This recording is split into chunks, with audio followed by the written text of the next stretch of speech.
नमस्कार, मैं हूं साहिल जोशी और मैं इस वक्त खड़ा हूं रायगढ़ इलाके के महाड़ में, जहां पर ये पुल टूट पड़ा था मुंबई गोवा हाईवे पर। मंगलवार रात को ये दर्दनाक हादसा हुआ और जहां पर कितने लोग बह गए ये अब तक पूरी तरीके से पता नहीं चल पा रहा था। थोड़ी देर पहले हमको पता चला है कि 6 से ज़्यादा बॉडियां मिल चुकी है, 7वीं बॉडी थोड़ी देर पहले मिल चुकी है और 35 लोगों के रिश्तेदारों ने गुमशुदा होने की शिकायत दर्ज की है। यानी यह आंकड़ा 35 तक पहुंची जा सकता है, ये पता चला है। कल तक ये पता चल रहा था कि 2 स्टेट ट्रांसपोर्ट की बसें और उसके बाद 2 गाड़ियां इस बहाव में बह गई पुल टूटने के बाद, लेकिन इसका आंकड़ा भी अभी तक अच्छे तरीके से कंफर्म नहीं कर पा रहा है। लेकिन उनके पास जो जानकारी है उसके मुताबिक 35 लोगों ने शिकायतें दर्ज की है कि उनके रिश्तेदार गुमशुदा हो चुके हैं और उनका सर्च ऑपरेशन अभी भी जारी है। करीब एनडीआरएफ की 5 टीमें यहाँ पर लगी हुई है और उनका सर्च ऑपरेशन पिछले 24 घंटे से ज़्यादा हो चुके हैं और अभी भी वो चल रहा है। और उसमें उनका ये कहना है कि थोड़ी देर में इस नदी के निचले हिस्से में वो अपनी बोटें लेके जाएंगे और वहां पर भी सर्च ऑपरेशन जारी रहेगा।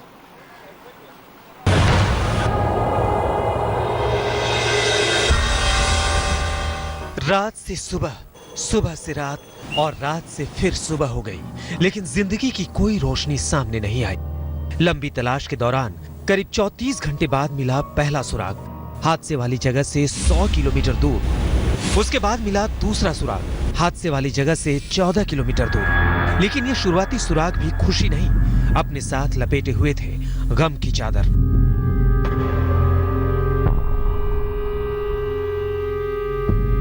रायगढ़ के महाड़ में मंगलवार रात सावित्री नदी का पुल टूटने के बाद से जारी रेस्क्यू ऑपरेशन में गुरुवार की सुबह सबसे पहले मिला एक बस ड्राइवर का शव। ड्राइवर का शव हादसे वाली जगह से करीब 100 किलोमीटर दूर अंजारले बीच पर मिला, जबकि महिला का शव करीब 14 किलोमीटर दूर केम्बुरली में मिला। हमको एक बाइक्स मिली जो एसटी ड्राइवर की थी, उसके ऊपर उसका लिखा हुआ पूरा डिटेल्स था। सेकंड एसटी के आगे का जो पार्ट्स रहता है, जो 2 लाइट्स के बीच में एक रहता है, वो हमें 4 किलोमीटर पे मिला हुआ। ठीक है, तो ये जो एसटी ड्राइवर आप बता रहे हैं मिला है, ये किस लोकेशन पे पाया गया? ये 3 से 4 किलोमीटर नीचे डाउन साइड एक आइलैंड जैसा बन रहा है। हाँ। जैसे उस दिन उसके ऊपर पानी था लेकिन अभी कम हो गया। हाँ। तो वहाँ पे हमें बैग्स मिला, उसका डिटेल्स उसके ऊपर पूरा लिखा हुआ था, तो उससे हम लोग आइडेंटिफिटी कर सके कि वो ड्राइवर है। हाँ। सेकेंड, जैसे कल शाम को हम लोग जैसे वाटर लेवल कम हुआ, वापस एक बार रेस्क्यू किया तो एसटी जो बस है उसका हमें पार्ट्स मिला थोड़ा। 100 किलोमीटर दूर तक शव का बह जाना बेहद खतरनाक संकेत है। कोई अंदाजा भी नहीं लगा सकता कि सावित्री नदी में डूबे 22 लोगों को तेज बहाव कहां तक ले गया है, कितने सलामत हैं, कितने नहीं। 100 किलोमीटर दूर बस ड्राइवर का शव मिलने से प्रशासन का अंदेशा और बढ़ने लगा है, क्योंकि महाड़ से महज 18 किलोमीटर दूर है अरब सागर।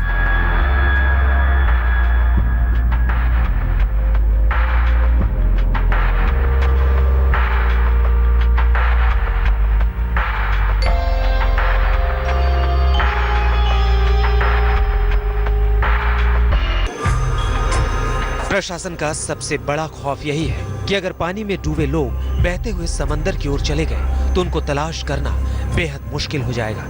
जिंदगी को लेकर उनकी उम्मीदें भी समंदर में समा सकती हैं। इसलिए रेस्क्यू टीमें पुरजोर कोशिश में हैं कि जल्द से जल्द नदी में डूबे लोगों और गाड़ियों का सुराग जुटा सकें। 300 किलो वजनी ये चुंबक सावित्री नदी में जगह जगह उन 2 बसों और कारों की तलाश कर रहा है, लेकिन फिलहाल कामयाबी नहीं मिली है। काफ़ी बारिश हो रही है, जैसे कि पूरे ऑल ओवर महाराष्ट्र में हो रही है। ब्रिज से लेके जो हमारा 6 किलोमीटर का रेस्क्यू स्ट्रेच है, उसमें हम लोग गाड़ी देख रहे हैं, क्योंकि नीचे जाके और एक ब्रिज है, तो बड़ी बसेस है या कोई तवेरा जैसी गाड़ी तो वो उसको पास नहीं कर सकती है। और जिस टाइम हम जहाँ पे खड़े हैं वहाँ पे 200 फीट या 150 फीट का गहराई है जहाँ पे इस वक्त हम लोग अभी इस वक्त है। हमारे पास मेटल डिटेक्टर्स है, काफ़ी अच्छे स्कूबा डाइवर्स है जी। पानी का रंग देखो, आप देख सकते हैं कि येलो और ये हो गया डार्क ये, तो उस वजह से हमारा मेटल डिटेक्टर काम नहीं कर रहा है, वेरिएशन कैचअप नहीं कर रहा है। सावित्री नदी में एनडीआरएफ के 12 रेस्क्यू बोट और 12 गोताखोरों समेत कुल 30 जवानों की टीम तलाशी मिशन में जुटी है। तो कोस्ट गार्ड का चेतक और नेवी का सीकिंग हेलीकॉप्टर भी आसमान से दूर दूर तक तलाशी अभियान में लगा है। जिस तरह शुरुआती दौर में 100 किलोमीटर दूर तक शव मिले हैं, उसके बाद तलाशी अभियान का दायरा भी बढ़ गया है और किसी अनहोनी की आशंका भी। महाड़ में सावित्री नदी का यह पुल मंगलवार रात 11:30 बजे टूटा था। हादसे में महाराष्ट्र रोडवेज की 2 बसें और 2 कारें नदी में डूब गईं। दोनों बसों में 22 मुसाफिर सवार थे जो नदी में डूब गए। मंगलवार रात से ही तलाशी और रेस्क्यू अभियान जारी है, लेकिन बीच बीच में भारी बारिश और खराब मौसम की वजह से कम विजिबिलिटी रेस्क्यू में आड़े आ रही है। वक्त जैसे जैसे बीत रहा है, लापता लोगों की जिंदगी पर मंडराता खतरा उतना ही बढ़ता जा रहा है। मुस्तफा शेख के साथ पंकज खेलकर, रायगढ़, आज तक।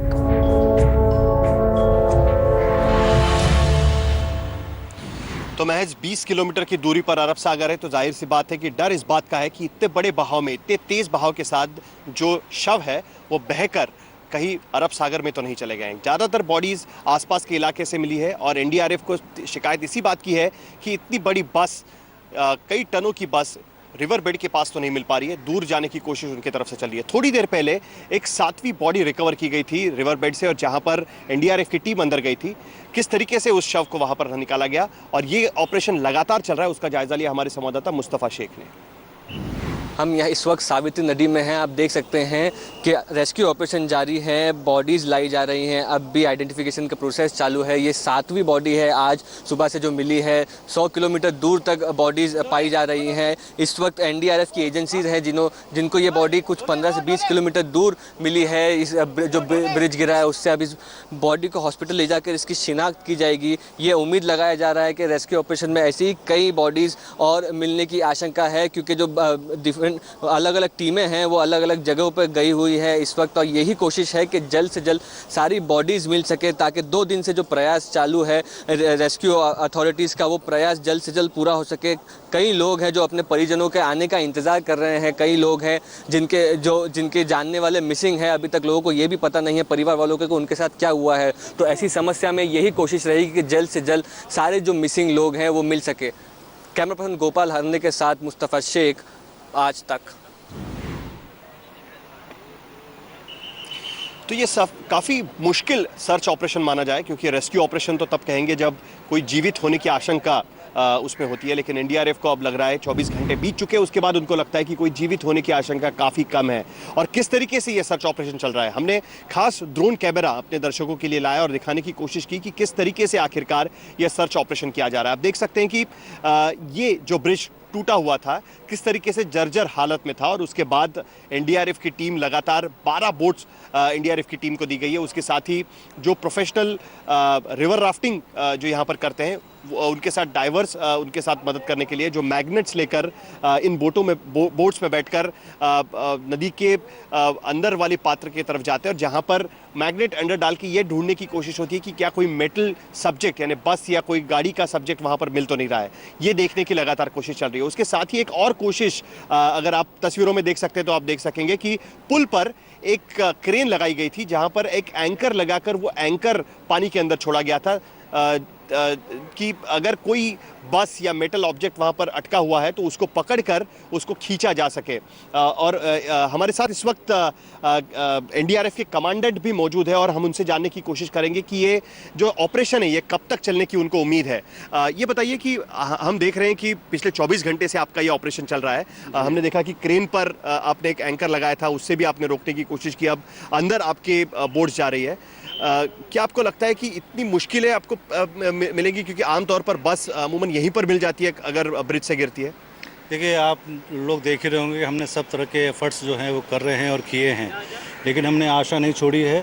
और हमने मुंबई से भी बहुत बड़ी क्रेन मंगाई थी, 40 टन कैपेसिटी की क्रेन मंगाई थी, उसने भी एंकर डाल के देखा, लेकिन इस फ्लो में वो भी कामयाब नहीं हुआ। हमारे सामने ये तो अच्छी चीज़ है कि वाटर लेवल कम हो रहा है, परंतु जो वाटर का फ्लो है, करंट है, उसमें अभी कोई कमी नहीं आई है। लेकिन हमने इसको छोड़ के अभी हम दूसरे एरियो पर अपना सर्च का एरिया बढ़ा दिया, जिसके हमको परिणाम भी मिलने शुरू हो गए। अभी एक डेड बॉडी हम रिकवर करके लाए हैं और इस तरह से 6-7 डेड बॉडी रिकवर हो चुकी है। कितना लंबा ये सर्च ऑपरेशन चल सकता है? देखिए, इसके बारे में तो कुछ कहा नहीं जा सकता। इस करंट फ्लो के साथ डेड बॉडी कहाँ तक, कितनी दूरी तक जा सकती हैं, हमको सारा एरिया सर्च करना पड़ सकता है। हो सकता है कि 15 किलोमीटर भी जाना पड़े हमको। तो ये काफ़ी मुश्किल भरा ऑपरेशन होगा। एनडीआरएफ के कमांडर हमको बता रहे थे कि 15 किलोमीटर दूरी तक उनको जाना चलाना पड़ सकता है और कितने दिन ये ऑपरेशन चलेगा ये इस वक्त कहना काफ़ी मुश्किल है। लेकिन हमने आपको दिखाया कि किस तरीके से जर्जर हालत में यह ब्रिज था और इस तरीके के पुराने 15 ब्रिज मुंबई गोवा हाईवे पर है और फिलहाल सरकार ने ये आदेश दे दिए हैं कि इस तरीके के ब्रिजेस की सेफ्टी ऑडिट की जाए। लेकिन इसको लेकर अब सवाल उठने लगे हैं कि आखिरकार ये जर्जर हालत में ब्रिज था तो यहाँ पर आवाजाही के लिए यह ब्रिज खोला क्यों गया।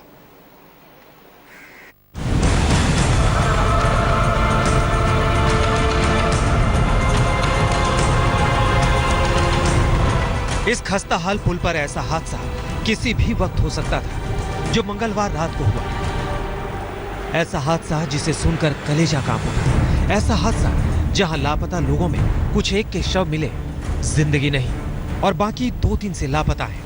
कैसे आधी रात इस खौफनाक हादसे ने चुपचाप लोगों को अपने आगोश में ले लिया, ये सुनिए इन चश्मदीदों से। पर से देख रहा था तो गाड़ी आती थी तो उसमें गिर जाती थी, तो एक गाड़ी गिरी तो मेरे को अनुभव नहीं हुआ कि मतलब कि गाड़ी नदी में जा रही है। आती तो लाइट उधर बंद हो जाता था।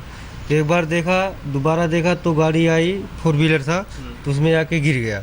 टाइम तो 11:35 का ही था, जिस पे हमने कॉल लगाया था 100 नंबर पे, वो लगा ही नहीं।